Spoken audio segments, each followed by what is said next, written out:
noticias son terriblemente escandalosas y más que todo sorprendentemente violentas y con un matiz apocalíptico, dicen los noticieros, y efectivamente lo son. Este problema de Rusia con Ucrania y esto, y la anexión de los países aliados de Rusia y la anexión de los países aliados de Ucrania, y el noticiero local de aquí dijo en el entrevistador que tenía una conferencia con alguien en España y dijo que ya huele a una tercera guerra mundial, a una guerra atómica. Una cosa sí debemos de estar nosotros seguros, pero bien seguros, que el Señor no nos permitirá ver juicio ya a la tierra. Una guerra atómica es algo sorprendentemente terrible, pero el Señor nos sacará de este lugar con el arrebatamiento de la iglesia. Por favor, vea una esperanza viva en primera carta de Pedro, en el capítulo 1 y en el versículo 3. Una esperanza viva. Dice así: bendito el Dios y Padre de nuestro Señor Jesucristo, que según su grande misericordia nos hizo renacer para una esperanza viva, allá arriba, por la resurrección de Jesucristo de los muertos. ¿Para qué? Para una herencia incorruptible, incontaminada e inmarcesible, reservada en los cielos para vosotros, que sois guardados por el poder de Dios mediante la fe, para alcanzar la salvación que está preparada para ser manifestada en el tiempo postrero. Entonces, hermano, en el versículo 3 nos dice: bendito el Dios y Padre de nuestro Señor Jesucristo. Gracias, Señor, porque nos has dado salvación. Nos regalaste el don de la salvación. Nos hiciste hijos tuyos y nos diste como sello el Espíritu Santo morador en nosotros. Dice en el versículo 4: para una herencia incorruptible e incontaminada e inmarcesible. ¿Qué querrá decir incorruptible? La herencia incorruptible es, Pedro les estaba diciendo a aquellos cristianos perseguidos, porque estaban en una persecución en el tiempo que Pedro escribió estas epístolas, que ver más allá de las tribulaciones para contemplar su herencia eterna. Hermanos míos, amigos que también nos ven, tenemos una herencia. Todo aquel que ha nacido de nuevo y que cree en el Señor Jesucristo, lo recibió, nos dio las arras, que es del Espíritu Santo, que es la garantía de que Él nos llevará y volverá por nosotros. Entonces, herencia incorruptible es aquel gozo, aquella justicia, aquella paz, aquella perfección de la presencia de Dios, la compañía gloriosa de Cristo, las recompensas y todo lo demás que Dios ha planificado, es la herencia celestial del cristiano. Todo eso ya lo tiene Dios preparado para nosotros. Incorruptible, la herencia que nos da Dios ya nos dio, ya somos herederos. No está sujeta a corrupción ni puede deteriorarse en absoluto. O sea, eso es una verdad y es una realidad que no la vemos, pero sabemos que está allá. Entonces, solo cuando estemos con Él la vamos a comprobar. Entonces, la palabra que aquí emplea Pedro es una palabra para detonar que algo que no ha sido tocado, algo que no puede ser corrompido, pues no puede ser dañado, no puede ser degradado, no puede ser desgastado. Una herencia también incontaminada. Esta palabra describe algo que no ha sido manchado por el mal, o sea, incontaminada, no está contaminada. La herencia del cristiano contrasta por completo con cualquier herencia terrenal que es susceptible a ser corrompida y contaminada. O sea que ustedes saben que las herencias, tantos juicios que se oyen y cosas así, hay alguien que quitó una parte, puso otra parte, puso una cifra, quitó otra cifra, tantas cosas. Entonces está contaminada. Inmarcesible. ¿Qué quiere decir inmarcesible? Es decir, que no se desvanece. O sea, la herencia que tenemos no es que ya nos dijo el Señor y ya estuvo. No, no. Allá está, permanece, no se desvanece. Como un ejemplo, como sucede con las flores, que se marchitan y se deterioran. O sea, nuestra herencia no es inmarcesible, es inmarcesible. No se marchita, pues no se desvanece, no se termina. Mientras que las herencias terrenales van a desvanecerse por completo, se terminan. Si es de millones, se terminan los millones, o se los desgastan y todo eso.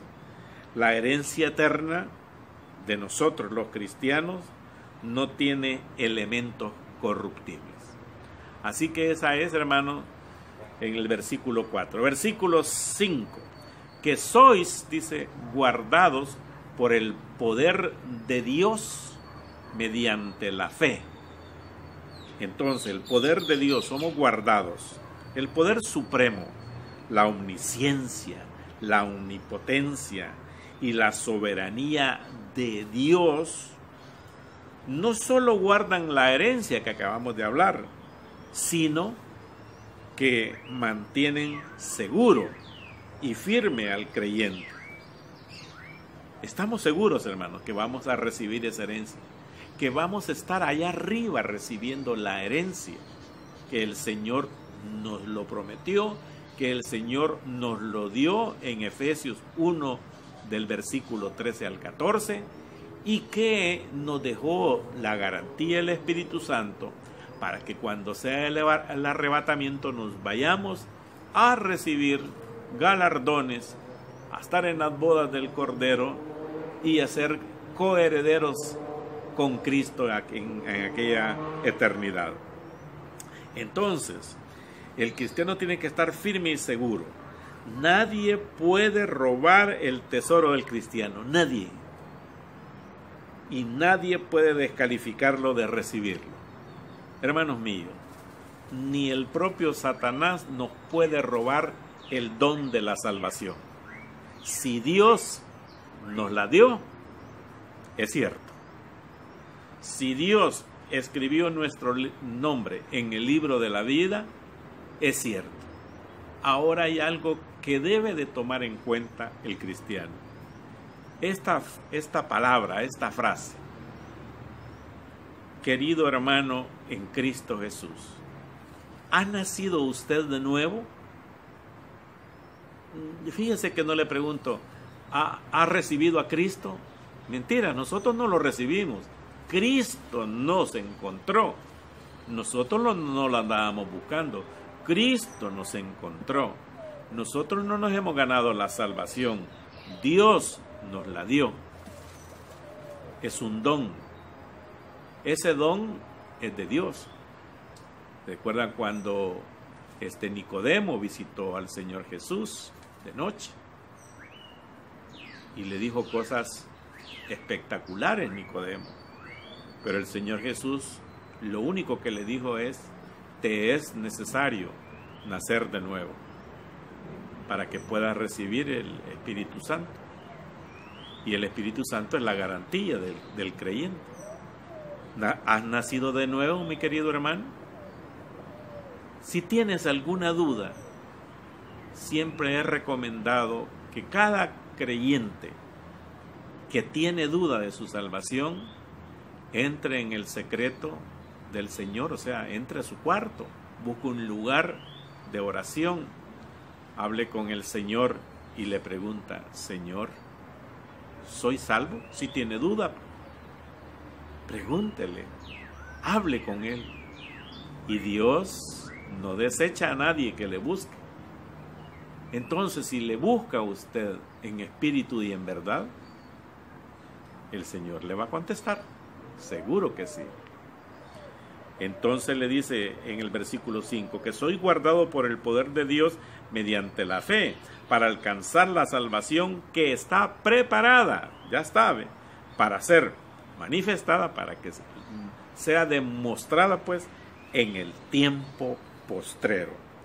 Mediante la fe, hermano, mediante la fe es la respuesta del cristiano a la elección de Dios, porque Dios nos ha elegido, acabo de explicarlo, y la convicción de del Espíritu Santo que nos da a nosotros convicción por la fe, pero hasta la fe, pero la fe es activada por Dios. Además, la fe continua del cristiano en Dios es la evidencia del poder guardador de Dios. En el momento de la salvación, Dios infunde energía, o sea, fuerza a nuestra fe y la preserva hasta el fin.